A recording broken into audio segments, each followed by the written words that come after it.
kwamba serikali inasema ina stoko ya mafuta miezi mitatu. Ndani ya wiki moja na nusu mafuta yakapanda. Yale mafuta yamepanda yakiwa nchini. Yalipaswa yale mafuta yapande yakiwa kwenye ruti ya oda ya miezi mitatu.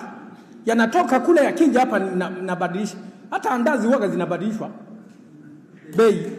Lakini sasa nyinyi mlitudanganya sisi wananchi. Nchi nzima wanajua. Baadaye mkurugenzi wa EULA aliongea na wafanyabiashara wa vituo vya mafuta, kwa maana siku yamepanda mafuta. Huyu mwekezaji wa petrol station wa Magu alijuaje kwamba kesho mafuta yanapanda? Wao wana signal za kupigiana simu kwamba kesho tunafanya hivi. Upigaji katika nchi hii unaisha lini? Pale tumepigwa.